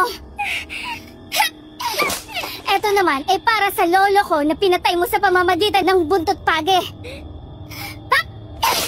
At itong huli ay para sa akin. Dahil sa kabila ng alam mong mahal ko si Rodrigo, ay tinanggap mo pa rin siya. Kung gano'n ay, lahi pala kayo ng aswang. May kaugnayan ka sa mga aswang na sumalakay sa amin. Tama ka. Pero maswerte kang palagi kasi may mga taong tumutulong sa'yo. Kaya ka nakakaligtas. Kaya nag-isip kami ng paraan kung paano ka mailalayo sa kanila at mapadpad ka dito sa baryo ng mga aswang. Kaya kumilos na rin ako. Kunwari ay nag-order ako ng mga buntot pagi sa'yo. Para ikaw na mismong pumunta rito. Muntik ka pa nga na hindi makarating dito eh. Kasi ibang baryo ang pinuntahan mo. Mabuti na lang at nakumbinsi kitang pumunta ka rito. Nasilaw ka sa pera na maaari mong kitain kung madadala mo ang mga buntot pagi, hindi ba? Tama. Natatandaan ko na. Kayo yung babaeng lumapit sa akin kanina. At ako rin ang aswang nakasama ng awak ng harangin ka namin. Kaso ay nakialam ang matandang Romeo na yon kaya ka nakaligtas. Pero wala na akong problema sa matandang yon dahil nailigpit ko na siya. Napakasama mo. Sumpain ka. Huwag mo akong bibigyan ng pagkakataong mabuhay dahil papatayin kita. Huwag ka nang mangarap. Dahil ngayong gabi, mamamatay ka sa pinakamasakit na paraan. Dahil ang papatay sa'yo ay ang mismong mahal mo. Rodrigo, paborito ka. Rodrigo, buhay ka? At bakit ang sama ng tingin mo sa akin? Hindi mo na ba ako nakikilala? Hindi ka na niya makikilala. Magiging sunod-sunuran na lang siya sa lahat ng sasabihin ko. Ano, Talia? Anong ginawa mo sa kanya? Pinakain ko lamang naman siya ng pagkaing nakakabaliw. Kaya ngayon, ang tingin niya sa'yo ay isang mortal na kaaway. Patayin mo ang babaeng to na siyang magiging hadlang sa ating pagmamahalan. Sige, papatayin ko ang babaeng yan. Dudurugin ko ang kanyang mga buto. Iaalay ko sa iyo ang ulo niya. Heto ang itak at ang mahabang buntot pagi na pag-aari din ang babaeng yan. Ito ang gamitin mo sa kanya, Rodrigo. Mas masakit kung ang sariling armas niya ang papatay sa kanya. Sige, akin na. Papatayin ko talaga ang babaeng yan. Rodrigo, huwag mong gawin to. Gumising ka. Hindi mo na ba talaga ako nakikilala? Huwag mo silang sundin. Papatayin kita. Pupugutin ko ang ulo mo. At iaalay kay Anatalia. Rodrigo, gumising ka. Huwag mo akong saktan. Loida, gusto kong maranasan mo ang paghihirap na dinanas ng Lola Toyang ko bago namatay. Nakikita mo ang malawak na kakahuyang yan. Pababayaan kitang tumakbo bago kita ipahabol kay Rodrigo. Ano, Talia? Huwag mong gawin sa akin to. Nakalimutan mo na ba ang pagkakaibigan natin? Tumakbo ka na, Loida! Takbo! Kahit halos hindi pa ako makahinga sa ginawa ni Rodrigo na pagsuntok sa aking tiyan, ay wala akong magagawa kung hindi ang tumakbo. Samantalahin ang napakaliit na chance ang ibinigay nila sa akin para mabuhay. Mabilis akong tumakbo sa kakahuyan. Mabuti na lamang at sobrang liwanag ng buwan ng pagkakataong iyon. Iyon ang naging liwanag ko sa aking dinaraanan. Ilang ulit akong nadapa, pero paulit-ulit akong bumangon. Kahit nararamdaman ko ang sakit ng aking tuhod at mga galos sa aking braso, ay hindi ko na iyon pinansin. Ang mahalaga sa akin ay makalayo sa kanila. Kayong dalawa, sundan niyo si Loida. Pero bantayan niyo lang. Pabayaan niyo na si Rodrigo ang pumatay sa kanya. Takbo, Loida! Hinahabol ka na nila. Ilang sandali na lang ay malalasap mo na ang malupit na kamatayan! Pagkatapos ng gabi ito, wala nang magiging hadlang sa amin ni Rodrigo! Loida! Hindi ka na makakalayo! Mamamatay ka sa aking mga kamay! Humanda ka! Nandiyan na ako! Mag-ahangal kayo. Sinabi ko na sa inyo na huwag niyo akong bibigyan ng pagkakataong lumaban. Dahil hindi ko basta ibibigay ang buhay ko sa inyo. Mabuti na lang at itong binatadong patalim ay siniksik ko sa harapan ng aking panty. Kaya hindi nila ako kinapkapan dito. Nagpatuloy ako sa pagtakbo. Nang makita ko ang malaking puno ay kaagad akong nagtago doon. Nasilip ko kasi na madali akong nasundan ng isang aswang na nasa inyong malaking asong itim na halos sing laki din ng tao. Kaagad akong nagsumiksik sa ukit ng malaking puno. Kaya nang maglakad na ang aswang palapit sa akin, ay tiwala siya na wala akong armas. Kaya nagulat siya nang bigla akong lumabas at sugulin siya. Sunod-sunod na saksak ang ginawa ko na tumama sa likod at tagiliran ng aswang. Mga hangal kayo! Hindi kayo dapat mabuhay sa mundo! Dapat ka lang talagang mamatay! Loida! Napatay mo siya! Ito rin ang gagawin ko sa'yo kapag hindi ka natauhan, Rodrigo! Huwag mo akong piliting saktan ka! Kailangan kong gawin ito, Loida. Kaya kung ayaw mong mamatay, ay tumakbo ka na hanggang makakaya mo. Kung hindi ay talagang papatayin kita! Ilang ulit na inihataw sa akin ni Rodrigo ang buntot pagi pero inilagan ko yun. Ilang beses din niya akong tinaga pero nakalayo ako. Nang magkaroon ako ng pagkakataon ay tinadyakan ko si Rodrigo. Nang mapaatras siya ay mabilis akong sumugot at muli siyang tinadyakan. Natuluyan siyang tumumba. Nang makita ko na palapit pa ang isang aswang ay kaagad akong tumakbo palayo. Nakita ko na tinanaw lang ako ni Rodrigo. Saglit silang nag-usap at naghiwalay sila ng direksyon. Muli akong tumakbo sa madilim na bahagi ng kakahuyan. Pinili ko ang direksyon sa bandang kaliwa dahil alam kong doon nagpunta ang aswang. Nang makakuha ko ng pagkakataon ay umakyat ako sa puno at tahimik na naghintay doon. Huli ka! Naisahan din kita! Tatapusin na kita! Mas mahina pala ang isang aswang na to! Sa wakas ay inabutan din kita. Ang bilis mong tumakbo. Mabuti na lang at naabutan kita. Kaya nga ngayong nandito ka na, ay tapusin na natin ang labang to. Siguro ay kailangan isa mawala sa atin para matigil na to. Alipin ka na nila, kaya wala na ako magagawa kundi labanan ka. At ipagtanggol ang aking sarili. Sandali lang, Loida. Huwag tayong maglaban. Wala nang mga bantay na aswang na kasabay kong humabol sa'yo. Kaya tapos na rin ang pagkukunwari ko. Anong ibig mong sabihin? Nagkukunwari ka lang? Ang sabi niya, Natalia, ay pinakain ka niya ng mga pagkain nakakabaliw. Kaya kanina hindi mo na ako kilala. Ano ba talaga, Rodrigo? Hindi ako totoong nabaliw. Alam mo naman na wala akong tiwala kay Natalia, di ba? Kaya nang dagitin ako ng mga awak at dinala sa kanya. Kinain kong ibinigay niya pero hindi ko nilunok. Nang malingat siya ay iniluwa ko at inilagay ko dito sa bulsa ng pantalon ko. Tapos gunuri akong nababaliw dahil narinig ko ang usapan nila. Kaya pala pinilit mo akong pinapatakbo kanina para makalayo ako. Oo, dahil sa mga aswang na nakabantay. Kaya patuloy ako naggunwari.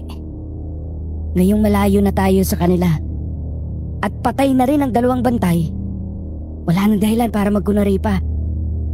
Kailangan na nating umalis dito bago pa nila malaman ang nangyari. Halika na!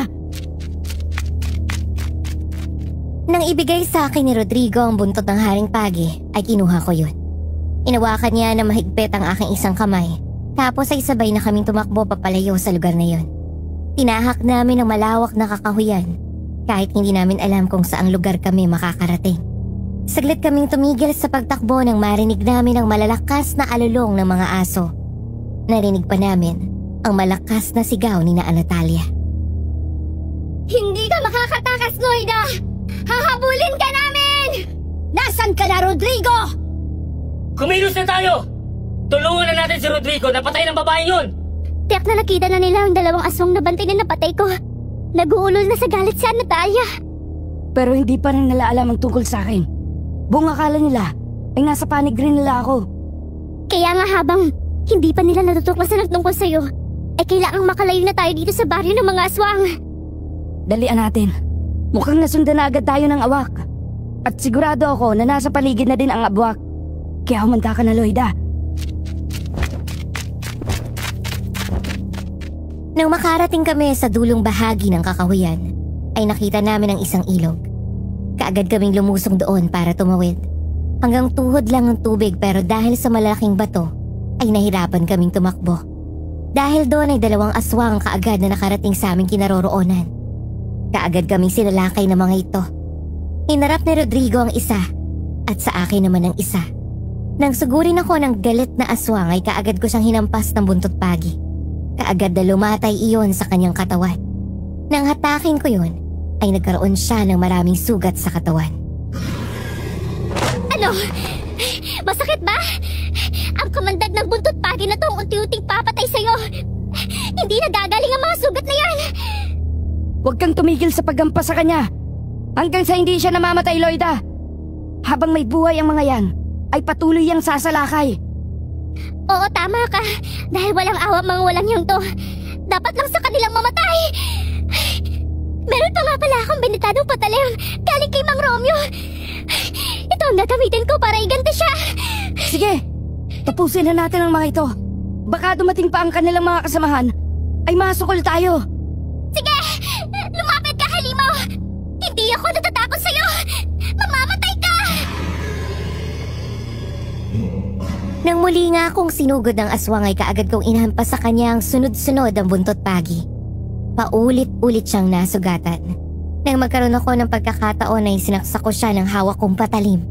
Tinamaan siya sa dibdib kaya nang bumagsak siya ay tuluyan na nga siyang namatay. Tinulungan ko si Rodrigo na kalabanin ng malakas na aswang. Sa awa naman ng Diyos ay nagawa namin na patayin yun. Kaya nakatawid kami ng ilog at tuloy-tuloy na tumakbo.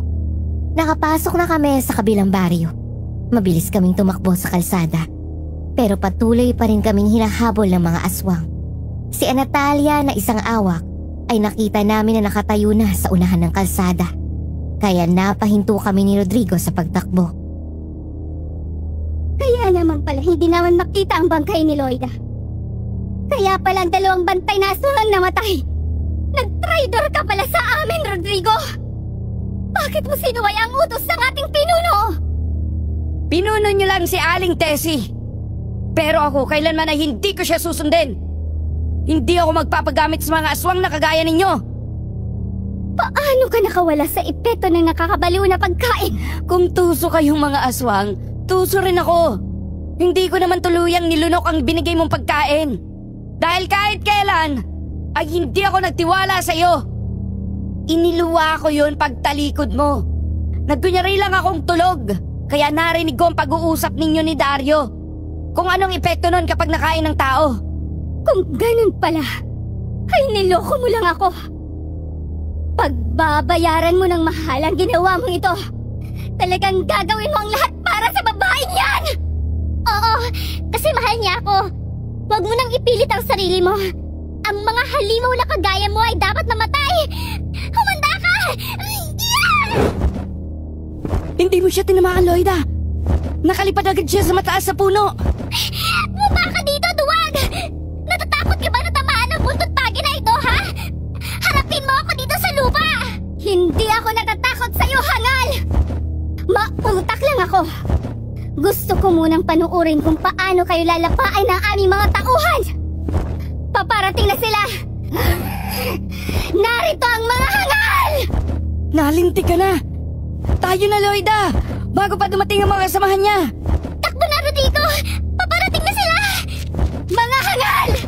Hindi nyo kami matatakasan! Pipigilan ko kayo makalayo pa sa lugar na ito! Nang tumakbo nga kami ni Rodrigo ay kaagad ding lumipad si Natalia. Para pigilan kami ay bumubulsok siya ng paglipad papunta sa amin. Kaya nililingon ko siya habang tumatakbo kami. Nang malapit na siya sa amin ay bigla akong humarap sa kanya at ibinato ang patalim. Hindi inaasahan ni Natalia ang aking gagawin kaya hindi niya nailagan ang patalim. Tumama iyon sa kanang bahagi ng dibdib niya. Pasubsob siyang bumagsak sa lupa. Nabali ang kanang balikat niya. Kaya lumaylay na ang kanyang pakpak. Kaya galit na galit siyang tumayo. Naisan ka namin? Sa akala mo ba ay tumakbo kami ng walang iniisip na plano? Akala ko pa naman ay mautak ka. Hindi pala. Wala ka ring utak. Puro ka lang tapang pero walang diskarte. Hangal kang talaga, Loida. Inubos mo ng pasensya ko. Humanda ka sa akin ngayon. Masama kang kaibigan. Hindi ka pala dapat pagkatiwalaan. Ikaw ang mamamatay. Tikman mo ang kamandag ng buntot pagi na to. Sige, Natalia! Patayin mo ang isang yan! Ako nang bahala sa traitor na si Rodrigo! Sabi ko na nga ba kapag nandyan ang awak, nasa paligid lang din ang abwak. Naisan mo kami, Rodrigo! Pero hindi niyo naman ipagsasabi sa lahat ang inyong natuklasan sa aming baryo. Mamamatay kayong dalawa! Kahit mamatay kami ngayon, darating ang araw na mayroon pa ring tao na maglalakas loob na pigilan kayo sa inyong kasamaan! Habang naglalaban nga kami ni Anatalia, ay nagpang-abot na rin ang awak na si Dario at si Rodrigo. Naging mabangis ang awak. Sunod-sunod ang ginawa niyang pag-atake kay Rodrigo. Mabilis namang nakakaiwan si Rodrigo sa malalakas na pag-atake ng awak, pero dahil malakas yun, kahit masalag ni Rodrigo ay nasusugatan pa rin siya ng mahabang kuko nito. Kaya ilang pagsalakay lang yon ay duguan na ang muka at braso ni Rodrigo. Muli ko namang hinampas ng paulit-ulit si Anatalia sa katawan at mukha sa tuwing sasalakayin niya ako. Sa talim ng mga pakpak ni Anatalia at parang hinihiwa ang aking balat tuwing tatamaan yun. Nang tumigil sa pagsugod si Anatalia, ay napalingon ako kay Rodrigo. Mag-iingat ka, Rodrigo! Huwag mo akong isipin! Yang kaharap mong isipin mo! Sugatan ka na rin! Kaya mo pa ba? Wow! Ang sweet naman! Talagang nakakaingit kayo! Magsama kayo sa kamatayan! Tatapusin na kita para matulungan ko si Dario! Mukhang nagkakamali ka, Natalia! Sa sobrang galit mo, ay hindi mo na pinapansin ang lahat ng tama ng buntot pagi sa katawan mo! Baliwala naman yan sa akin! Makapal ang aking balahibo, kaya hindi ko yan iindahin! Ikaw nga ang parang hindi na kayang lumaban! Alam mo bang ang bakpak ko ay singtalim ng patalim na kayang hiwain kahit matigas na bagay? Alam ko yon, kasi nararamdaman ko ang hapdi ng mga hiwa sa aking balat. Kaya nga, pilit ko nang iniiwasan ng mga sumunod mong pagsalakay. Aaminin ko, malakas kang awak. Pinalakas ako ng sobrang paninibugho at tampo sa inyong dalawa. Kaya hindi ako titigil hanggang hindi kayo namamatay. Hindi mo ako matatalo! Kaya pala kinakapos ka na rin sa paghinga. Tumatagas na rin ang maraming dugo sa iyong katawan. Ang patalim na nakatarak sa iyong balikat. Benditado yan. Kaya maya-maya lang, mamamatay ka na dahil sa magkahalong laso ng pagi at benditadong patalim. Benditadong patalim? Kuya Dario! Tulungan mo ako! Nahihilo na ako! Bigla ako nanghina! Kuya! Anatalia! Bumangon ka, Anatalia!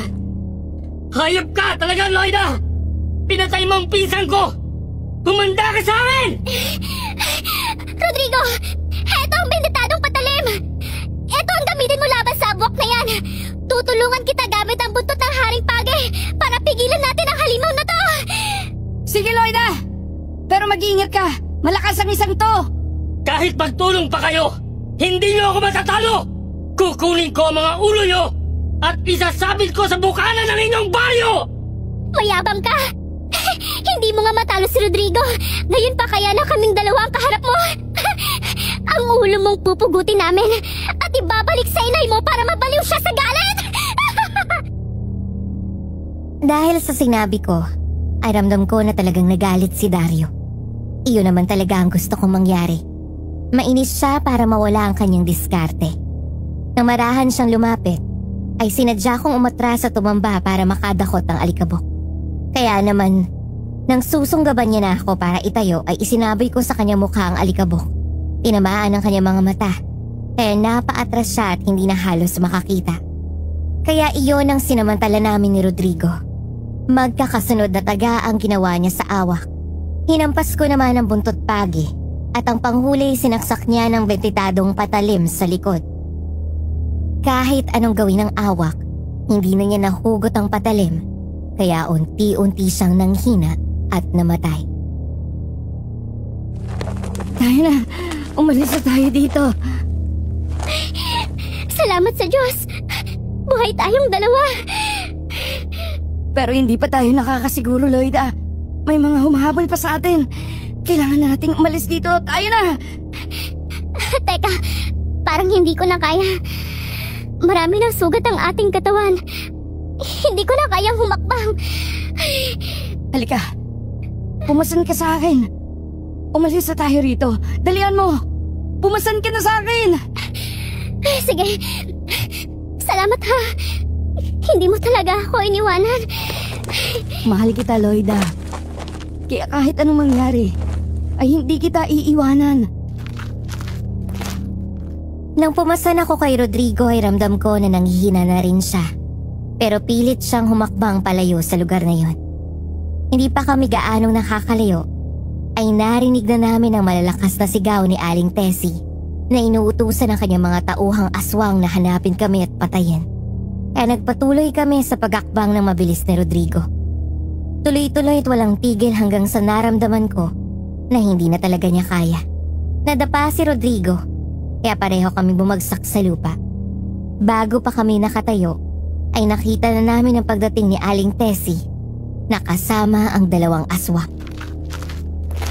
Sabi ko na nga ba hindi kayo makakalayo dahil kahit tinalo niyo sina Dario at Natalia, masusugatan kayo ng maluba! Hindi ko na kayang lumaban, Rodrigo. Ubus na ang aking lakas. Madami ng dugo na wala sa akin. Kaya, nanghihina na ako. Hanggang meron akong buhay. Handa kitang ipagtanggol, Loida. Lalabanan ko sila. Kahit mapatay pa ako.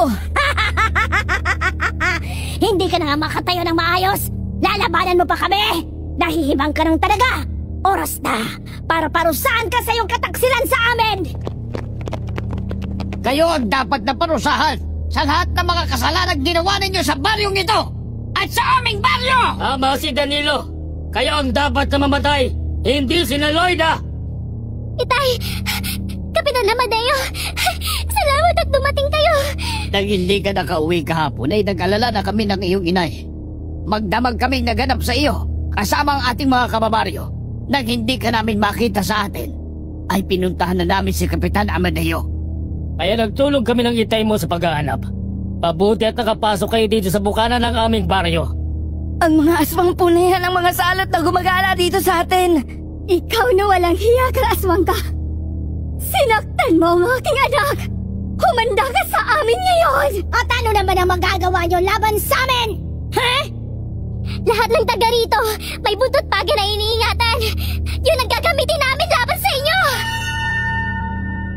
Nagulat ang mga aswang na makita na ang lahat ng mga taong nakapaligid sa kanila ay mayroong hawak na buntot pagi at mga itak. Ang iba naman ay sibat ang hawak. Nung unay nagulat ang mga aswang. Gusto pa sana nilang tumakas pero wala na silang tatakbuhan. Kaya buong bangis na lumaban ang mga ito sa kanilang kamatayan. Matapos na mapatay ang mga aswang, ay kaagad na lumapit sa akin sina Itay. Marami kang sugat. Kailangan magamot yan. Si Rodrigo din po maraming sugat. Siya ang tumulong at nagtanggol sa akin laban sa kanila. Maraming salamat sa iyo, Rodrigo. Ngayon ko napatunayan, mahal mo nga ang aking anak. Kaya mo pa bang lumakad? Ha? Kaya pa po, Itay. Pero... Ay, Diyos ko po. Tumumba si Rodrigo. Rodrigo! Hoy, pwede bang bumangon ka dyan? Ngayon mo pa ba ako iiwan kung kailan maayos na ang lahat? Hoy! Itay! Patay na ba si Rodrigo? Buo pa siya, Loida. Nawalan lang siya nagmalay sa sobrang pagod. At ang mga dukong nawala sa katawan niya. Huwag ka nang mag-alala.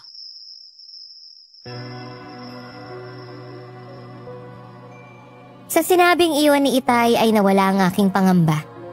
Nang makauwi na kami ay si Itay na rin ang gumamot sa aming mga sugat. Dahil alam niya kung paano aalisin ang mikrobyo at kamandag ng aswang sa aming mga sugat. Ilang linggo lang nakalipas ay nanumbalik ang lakas namin ni Rodrigo. Gumaling ang aming mga sugat. Kaya magkasama kaming namasyal sa dalampasigan at sa harapan ng dagat ay sumumpa kami na mamahalin ang isa't isa. At kasabay noon ay bumuo kami ng mga pangarap para sa aming magiging pamilya sa mga darating na panahon.